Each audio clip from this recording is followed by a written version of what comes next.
Добар ден и од мене. Дојдовме до последните 30 на минути од денешната утринска тема, која вообичаено отстапува еден дел за родителство, за практично родителство, каде што зборуваме за здравието, растот и развојот на децата. Пролете, природата е разбудена, а со тоа инсектите. Тие понекогаш може да бидат непријатната страна на пролета, односно новогодишно време, но и на летото. Крлежи, болви, пајаци, сите тие можат да направат непријатности кај децата доколку дојдат во контакт и има убод. За можните реакции, кога е потребно детето да се однесе на лекар, има ли некои средства кои што ги одбиваат убодите од инсекти? За сето ова и многу повеќе од денешната гостинка, магистар доктор Елена Манолева Николовска, специјалист педијатар од Поликлиника Манолеви. Добре ни дојдовте. Благодарам, добро ве најдов, благодарам на поканата. Убодите од инсекти кај децата обично создаваат локална реакција, црвенило, болка, оток. На што се должи тоа? Па да, како што кажавте, реакциите кои што ги создаваат убодите од инсекти, како црвенило, оток и болка, што е предизвикано од самиот убод, пред се настануваат заради, да ги наречам, така наречените, ние ги викаме отрови, кои што самите инсекти ги испуштаат. Тоа не се, да речеме, класични отрови, но сето она што е, да речеме, во организмот од надворешна страна што стигнува, да речеме, тие екскрети кои што ги имаат самите инсекти, еден вид делуваат на нашиот организам како отров, да речеме, по блага, да кажеме, субстанции, течности, кои што предизвикуваат локално, значи, реакции на местото на убодот, кои што секако може да бидат од полесни реакции, како што напоменавте, лесно црвенило, понатака лесен оток, болка или чешање, па се до некои поголеми, да кажам, реакции, кои што може дури локално во зависност од тоа колкав е токсинот или отровот на, да речеме, на инсектот кој што предизвикува убод, од тоа ќе зависи колкава ќе биде тежината на локалната реакција и по некој пат појава во ретки случаи, но се случува и појава на поголеми системски реакции кои што во принцип се, да кажам, се јавуваат кај деца кои што имаат алергија, кои што имаат способност да развиваат на алергиски реакции не само према убоди од инсекти, туку и према, да речеме, други видови на материи кои што влегуваат во организмот. А како се манифестираат алергиските реакции? За среќа, реков, тие се поретки и реакцијата локално на местото може да биде изразена со еден, да речеме, силен оток, црвенило и сврап, кое што по некој пат кај луѓето кои што се алергични на одредени видови инсекти, особено тоа се стршлени, пчелите особено, осите помалце, но пчелите и стршлените се тие кои што кај некои одредени луѓе може да предизвикуваат класични оние алергиски реакции, кои што покрај тоа што ќе имаат, да речеме, промени на местото на убодот, може да дојде до појава на чувство на гушење, задебелување на јазикот, вртоглавица, нелагодност, чешење во организмот, вознемиреност, кои што представуваат еден вид на знаци на една системска алергиска реакција, бидејќи локалната ја кажавме која е, но доколку токсинот е влезен во организмот во поголема, да речеме, концентрација, а се работи за алергични луѓе на одредени токсини, тогаш се појавуваат овие класични алергиски реакции кои што секако веднаш бараат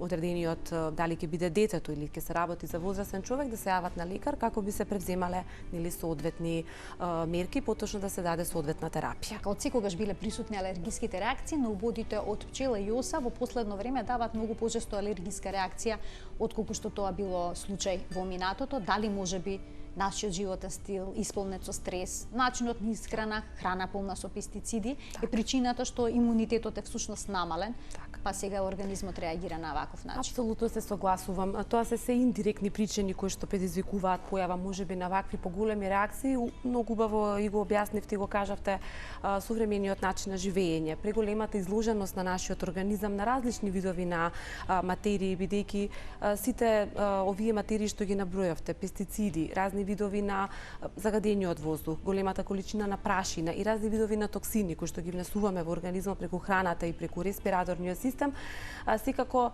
постојано го држат имунолошкиот систем можеби под некоја, да кажам, будност, бидејќи тој цело време се труди да се справи со сите тие токсини и материи кои што влегуваат во наврешната средина, така да само убодите на инсекти, особено како што рековме од пчелите и од сташлините, само представуваат плюс дополнително нешто со кое што имунолошкиот организам може да треба да се справи во дадениот момент и можеби баш заради тоа да речеме и тие реакции се многу побурни, се да кажам поинтензивирани во целиот период, бидејќи како се буди нели пролета, баш веќе почнавме во нашите ординации, навистина да се соочуваме со секакви да речам класични да речам убоди кои што ги имаме во овој период, полазување од пајаци, од разни видови нагасеници, понатака комарци се уште е рано, но така пчели, оси, разни видови на инсекти, веќе природата е разбудена, навистина веќе имаме дечиња кои што нели имаат некои од овие, да речеме, убоди. Така, исто така крлежите се актуализираат периодот, бидејќи природата е разбудена, така. Топло е времето, барем изминатиот период беше потопло, прошетки во природа така. Има, сега на кои делови од телото најчесто се прикачуваат крлежите и во овој дел од емисијата би можеле да погледнеме инсерти, односно слики кои што ќе го илустрираат разговорот. Како што рековте, да, некако од сите овие, да речеме, убоди, можеби сме најпредострожни и највнимателни кога се работи за убод од крлеж. Зошто? Заради тоа што крлежите можат да бидат преносители на одредени заразни заболувања, поточно тие прават се еден вид на вектори, пренесуваат заразни заболувања од глувци и од други нели животни кои што живеат во природата, преку нивната крв можат лесно да се пренесат нели во нашиот организам и заради тоа сме малце попредпазливи кога се работи за убод од крлеж. Она што е многу битно е сега во овој период родителите да внимаваат, значи бидејќи секаде каде што има трева, каде што има особено високи треви, во шумски предели каде што нели децата играат, пожелно родителите после доаѓање нели дома во домот пред туширање бањање секој пат да го прегледуваат нивното дете. Крлежите најчесто се забодуваат или го бодуваат нашето тело на местото каде што има преклопи, поточно нели прегиби, нели како би се рекле, тоа се во пределите на лактите, понатака баш препонскиот дел нели на нозете, понатака во нели во пределот позади колената, но може да се забодат и на било кое друго. Така видовме фотографии каде што се забодени во косата, така е, на главата. Така, точно. Затоа реков високи треви, доколку децата играат во повисоки треви, доколку имаат и долги косички, нели тие можат да се закачат нели на косата и после тоа да стигнат до кожата, така да треба насекаде речиси да се прегледува детето и во косата и по целиот дел од телото, особено на овие места што ги кажав, каде што имаме нели преклопи на помеѓу рацете и телото и помеѓу нозете и телото. И она што е можеби најбитно е да се каже, веднаш по приметувањето крлежот е пожелно да се извади во првите, како што гледате на сликата, тука е на лице. Значи имате и убод на лице, а не е баш на место каде што има прегиб, така да речиси нетипично место, нетипично место, си нашол крлежот со одветно место каде што може да се прикачи. Да, речиси буквално по целото тело може да има убод од крлеж. Инаку убодот е безболен. Да, убодот Зошто е така? Така, едноставно е така. Тој само има една кука со која што се прикачува и која што речиси после тоа постепено нели навлегува, после таа прикачување на кожата, постепено самиот навлегува во нели ја пробива површинскиот дел на кожата, навлегува и почнува да се храни речиси со нели крвта од нашиот организам. Она што е многу битно да се извади крлежот во првите 24 часа. Така, вие споменавте дека веднаш треба да се извади, тука родителите има дилема дали тоа тие да го направат или да појдат на лекар. Која е вашата препорака и да објасниме како се отстранува по правилен начин отстранување на крлеж? Ја мислам дека не треба никој па да го вадат сами, заради тоа што од моето искуство што го имам до сега во амбулантите, мислам многу родители пробуваат да го вадат и секој пат останува дел од крлежот внатре, што значи дека после тоа ние не сме во можност нели во нашите можеби ординации секој пат да го извадиме, па ги препраќаме на хирургија, што значи дека не би препорачало, особено ако е мал да речеме крлежот и не е многу лесно дофатлив, тогаш најдобро мислам да го извади стручно лице. Постојат посебни, да кажам, како пинцети, кукички, кои што ние ги имаме во ординациите, кои што ги имаат и на хирургија, пинцетички со кои што нели го фаќаме крлежот и успеваме во еден акт да го извадиме. Верувајте, по некој пат и за нас е тешко и ние како доктори по некој пат нели се мачиме додека ги вадиме.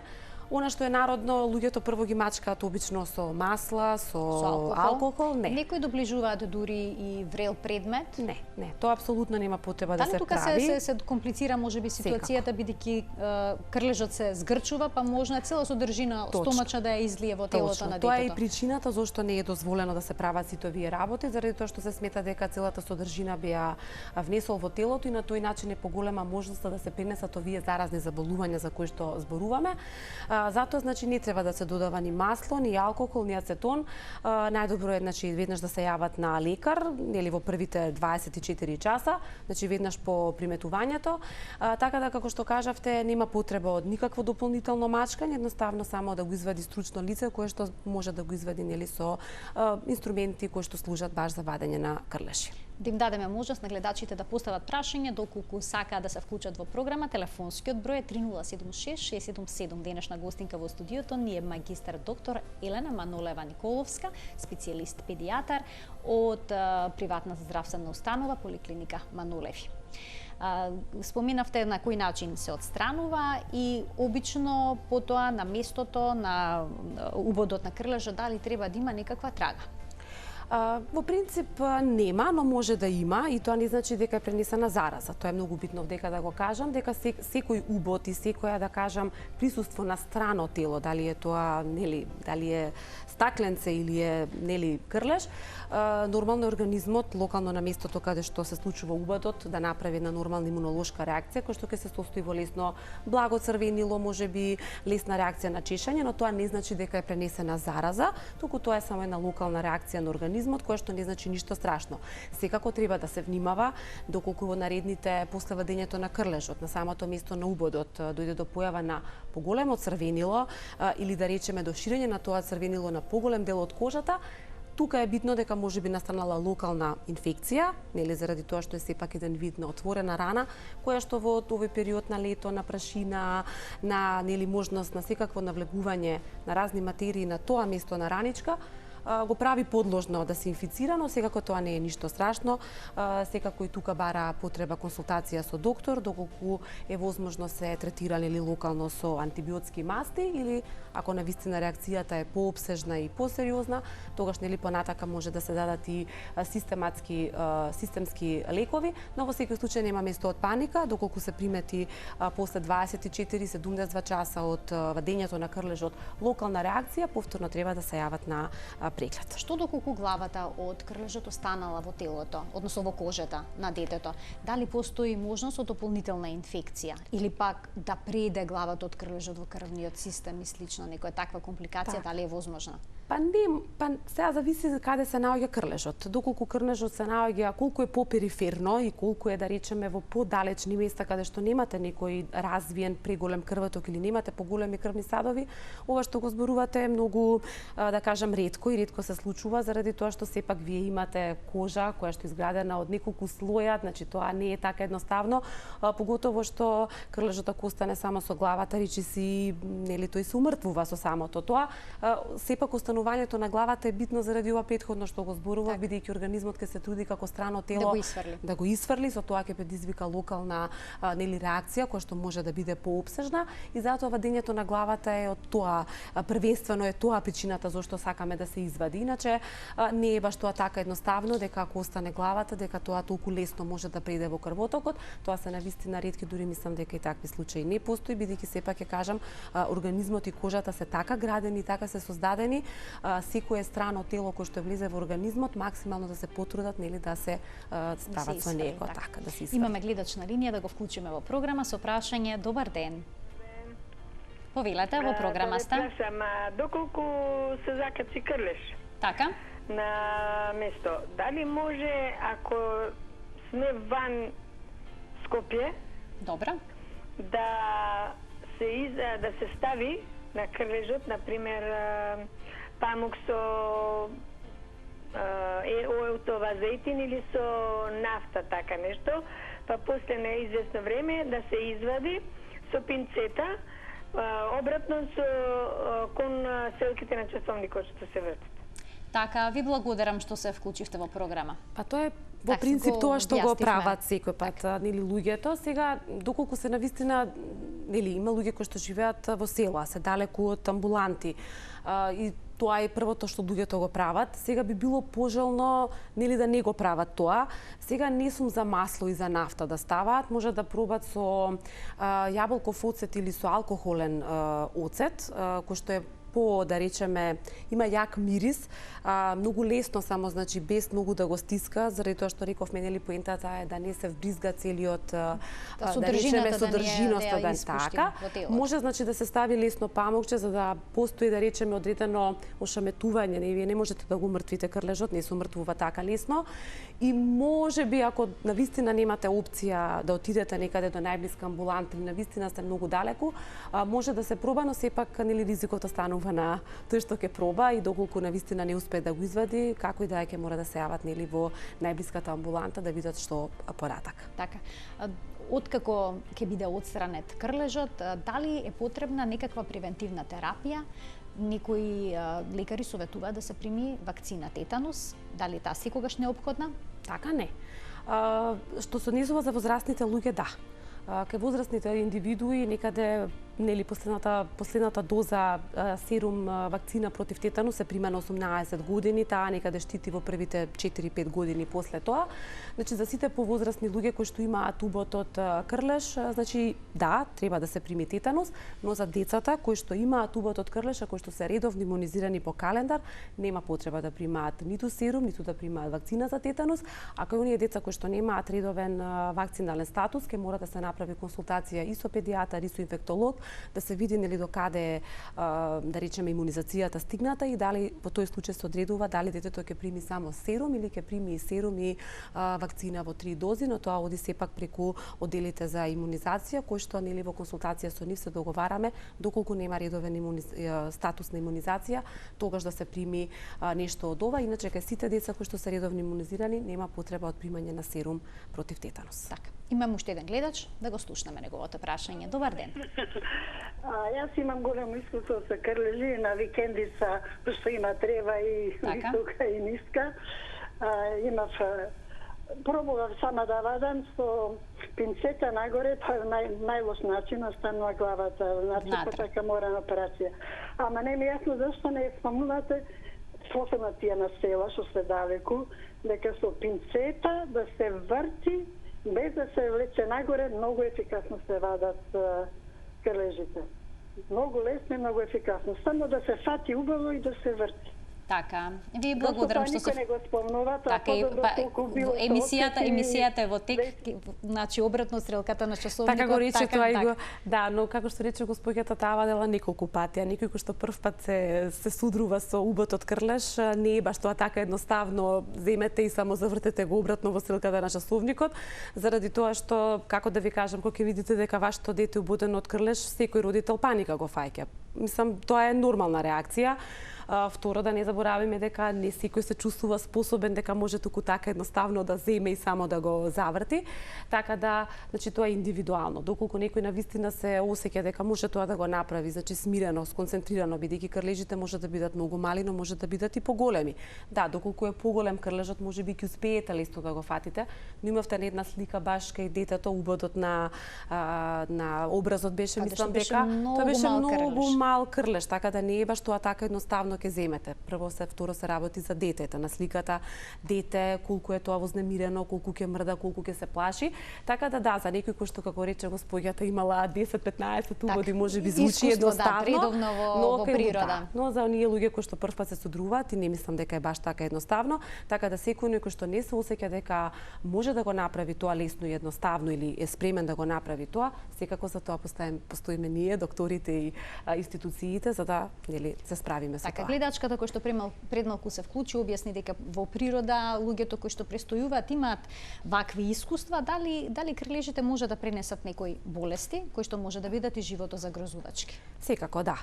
Може да пренесуваат, за среќа тие се многу ретки се и во нашиот крај, нели секако, но може да постојат, треба да ги знаеме. Една од најчестите е лајмската болест, која што нели настанува после некој инкубационен период кој што може да биде краток од една недела, но и до 3-4 недели. Во секој случај битно е кај луѓето кои што доколку по добивањето нели на убот од крлеж, доколку после некој одреден временски период, да речеме 1 до 4 недели после убодот, почувствуваат некои симптоми кои што се од типот на главоболка, нели фотофобија, понатака нагон за повраќање, треска, покачена телесна температура, тогаш треба да го земат на ум, да го кажат убодот од крлеж како нешто што им се случило во претходниот период, бидејќи тоа може да представува нели за докторот во анамнестичкиот податок многу битен податок што понатака да се преземе. Секако може да бидат од полесни реакции до потешки реакции, но јас не би ги плашала нели луѓето. Секако дека секој пат постои опција нели за многу тешки состојби, појава на енцефалити, менингити, менигоенцефалити, но навистина сакам да напоменам дека се навистина ретки и дека сето тоа што се случува после убот од крлеж, луѓето едноставно само треба да бидат предпазливи, да ги следат симптомите и доколку навистина има некои посериозни симптоматологија, да се јават нели на лекар за консултација. Пред самиот крај на емисијата да го вклучим и последниот гледач на кој што денеска сака да постави прашање во 0N+.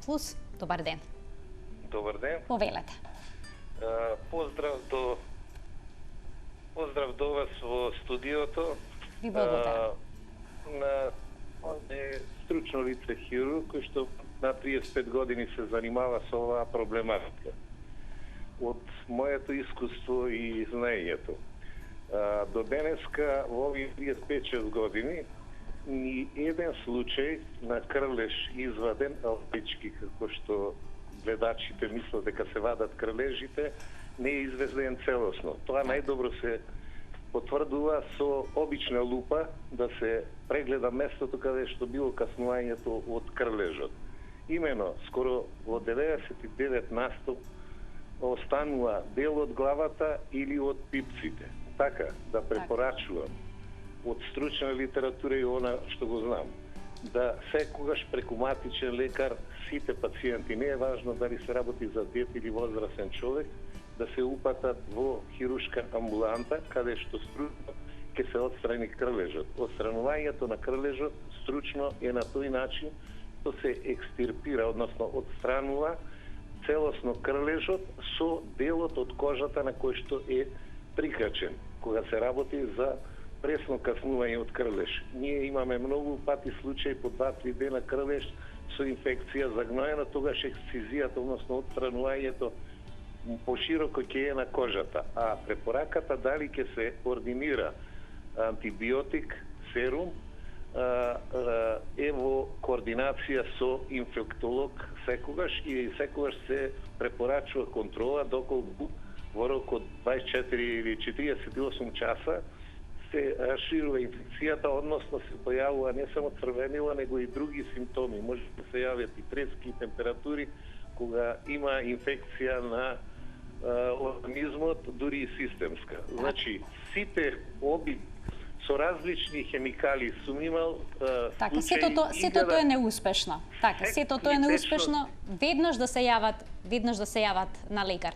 Ви благодарам за вашето вклучување во програма и што дадовте стручно објаснување поврзано со денешната тема. Да, јас многу благодарам.